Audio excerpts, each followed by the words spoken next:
जवळजवळ 25 ते 30 मिनिटं आमची भेट झाली आणि मी त्यांचं म्हणणं होतं आधी की जे जे बीडला झालंय ते अतिशय माणुसकीच्या याला काळीमा फासणारं असं कृत्य आहे आणि त्याचं मी कुठेही समर्थन करत नाही. मग माझं तेच म्हणणं होतं की मग तुम्ही राजीनामा का घेत नाहीत, तर तुम्ही पुरावे म्हणत होतात ना, ते सगळेच्या सगळे पुरावे घेऊन मी त्यांना भेटायला गेले. आज त्यांना मी दाखवलंय की कसं धनंजय मुंडे, राजश्री मुंडे आणि वाल्मिक कराड यांचे एकत्र बिझनेसेस कसे आहेत, त्यांच्या कंपन्यांमध्ये आर्थिक नफा कसा मिळतोय आणि कसं ऑफिस ऑफ प्रॉफिट मध्ये हे सगळं बसतंय आणि म्हणून तुम्ही कुठल्याही परिस्थितीत त्यांचा राजीनामा घेतला पाहिजे.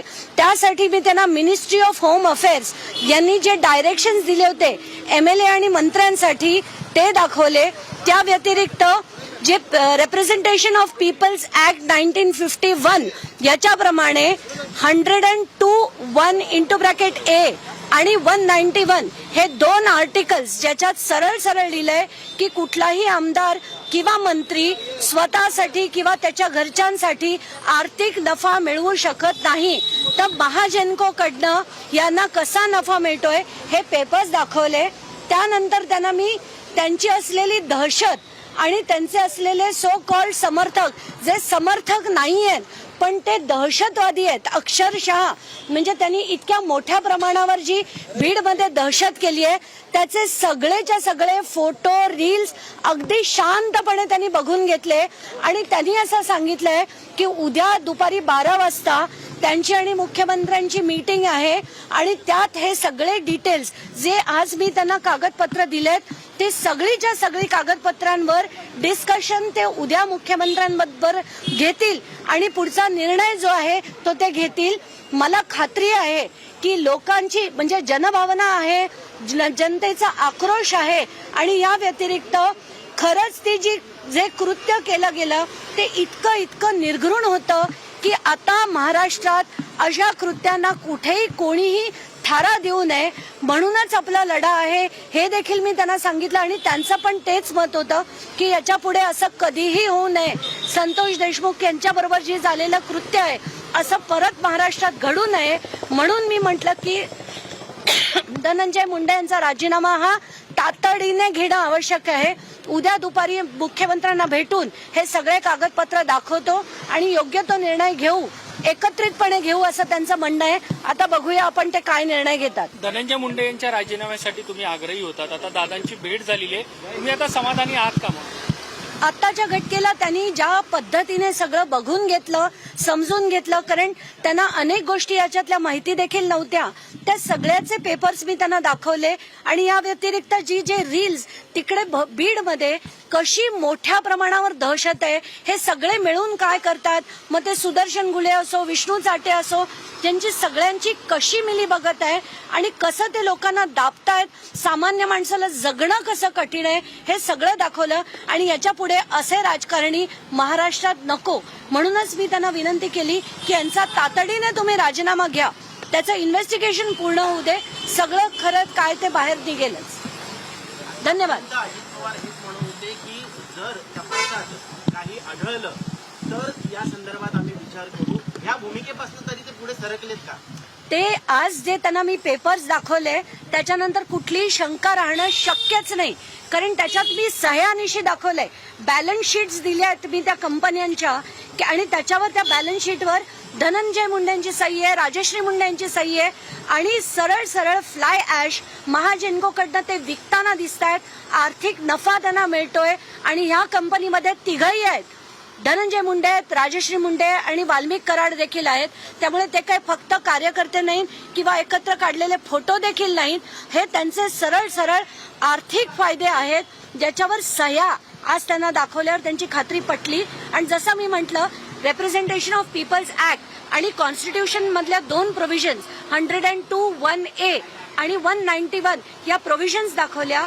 मिनिस्ट्री ऑफ होम अफेअर्स नी केलेलं जे डिटेलिंग होतं की असं ऑफिस ऑफ प्रॉफिट कुठलाही आमदार किंवा मंत्री मिळवू शकत नाही, हे जेव्हा दिसलं तेव्हा ते म्हणाले हे गंभीर आहे आणि मी उद्या मुख्यमंत्र्यांबरोबर याची चर्चा करेन. ऑफिस ऑफ प्रॉफिट जर होत असेल तर फक्त राजीनामा घेऊन मंत्र्यांचा भाग येईल का, की हा कॉम्प्लिकेटेड ऑफिस सुद्धा आहे, त्याच्यावर कारवाई सुद्धा करावी लागेल? एक तर हा कॉग्निझेबल ऑफेन्स आहे आणि इलेक्शन कमिशननी जर ठरवलं तर त्यांचं मंत्रीपदच काय त्यांची आमदारकी सुद्धा रद्द होईल. आणि हे होताना मला दिसतंय जर यांनी आज कारवाई केली नाही तर मी सीजनकडे ऑलरेडी पत्र लिहिलेलं आहे आणि त्यांच्याकडनं याला सुओ मोटो पिटिशन दाखल करून घेण्याची विनंती देखील मी केलेली आहे. राजीनामा घेतला नाही तर काय भूमिका असेल? राजीनामा घेतला नाही तर काय भूमिका असेल? तर चीफ जस्टिसकडे मी जे पत्र लिहिलेलं आहे त्याच्यावर कारवाई होईल अशी माझी अपेक्षा आहे. तिथेही नाही झाली तर रिट जे फाईल करायचंय ते मी डेफिनेटली फाईल करणार आहे. हे पब्लिक इंटरेस्ट खरं तर रिटपेक्षा पब्लिक इंटरेस्ट लिटिगेशन आहे. कारण सगळीकडे हे जेवढे आपण आत्ताच्याच आत्ता पुण्यातल्या घटना बघितल्या, संभाजीनगरच्या बघितल्या, जेवढे राजकारणी असतात त्यांची दहशत कशी असते, ते पदाचा गैरवापर कसा करतात हे आपण पदोपदी बघतोय. आणि हे थांबवण्यासाठी जेवढी यंत्रणा आहे, पोलीस यंत्रणा असो, बाकीची यंत्रणा असो, रुग्णालय असो, जेल्स असो, सगळ्यांना आता शिस्त लावण्याची गरज आहे. अशोक चव्हाणांबद्दलचा मुद्दा आहे तो देखील अजित पवारांना मांडलेला आहे का? काय नक्की मुद्दा होता आणि अजित पवार त्यामध्ये मी अशोक थोरात यांचा मुद्दा देखील त्यांना सांगितला. त्यांचं असलेलं अंबेजोगाईचं हॉटेल देखील दाखवलं, त्यांचा केसमध्ये असलेलं हॉस्पिटल देखील त्यांची माहिती दिली. आणि माझा मुद्दा एकच आहे, मला अशोक थोरात काळे का गोरे माहीत नाहीत, मला फक्त एक माहिती आहे की शासनाने त्यांच्यावर चौकशीचे आदेश दिले. त्याची 2 जोडपत्र मी वाचली. पहिल्या जोडपत्रात 12 आरोप आहेत, सगळे गंभीर आहेत. दुसऱ्या जोडपत्रात 12 असे 24 आरोप त्यांच्यावर शासनाने लावले आहेत. 3.5 वर्ष गेले त्याची चौकशी चालली आहे, पण ती चौकशी अजून संपलेली नाही. म्हणून त्यांनी 2दा VRSचा अर्ज केला, तो देखील फेटाळला गेला. त्याच्यात किती तथ्य आहे ते त्यांनी शोधावं. यंत्रणा त्यांच्या हातात आहेत, माझ्या हातात नाही. पुरावे देणं माझं काम आहे, ते मी केलेलं आहे. अंजलीताई, तुम्ही एकंदरीत सुरुवातीपासून तुम्हाला या प्रकरणात धमक्या पण मिळाल्या होत्या.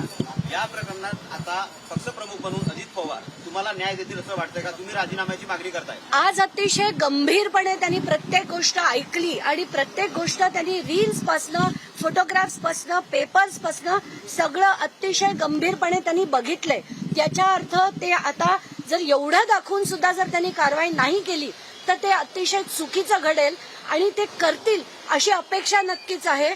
कारण मी त्यांच्या विरुद्ध टोकाची भूमिका घेऊन लढली आहे. 36चा आकडा आहे माझा आणि अजित पवारांचा, पण भ्रष्टाचार हा वेगळा असतो. हे जे कृत्य आहे ना ते किळसवाणी होतं, क्रूर होतं आणि हे घडू नये आणि महाराष्ट्राला ही दिशा मिळू नये म्हणून मी आज अजित पवारांची भेट घेतली. सौरभ भोंडवे हत्या प्रकरणात सौरभ भोंडवेच्या हत्या प्रकरणात हत्या केलं होतं. सौरभ भोंडवे हत्या प्रकरणात सौरभ नावाचा 28 वर्षाचा मुलगा त्याला तलावात बुडवून मारण्यात आलं. त्याच्या वडिलांनी 15 ऑगस्ट दिवशी त्याची बॉडी मिळाली, ती तलावातनं काढली गेली आणि त्यानंतर जेव्हा याच्यावर चौकशी करण्यासाठी कंप्लेंट द्यायला त्याचे वडील गेले तर अनमोल केदार नावाच्या निरीक्षकांनी त्यांची कंप्लेंट सुद्धा घेतली नाही. कारण त्यांना वाल्मिक कराड यांचा फोन आला असं सौरभच्या वडिलांनी मला सांगितलंय आणि ही कंप्लेंट घेतली गेली नाही फक्त त्यांच्या फोनवरनं. ते याच्याच वरनं कळतंय की पोलीस यंत्रणेवरचा जो कंट्रोल आहे तो वाल्मिक कराड यांचा कसा होता. आताच्या घटनेला त्यांचं स्टेटमेंट घेतलंय पण कारवाई मात्र झालेली नाही. तातडीने या सगळ्यांना अटक करायला पाहिजे आणि असे जे अधिकारी आहेत, पोलीस अधिकारी, मग ते राजेश पाटील असो, प्रशांत महाजन असो, बारगळ असो किंवा हे अनमोल केदार असो, या सगळ्यांवर तातडीने कारवाई झाली पाहिजे. धन्यवाद.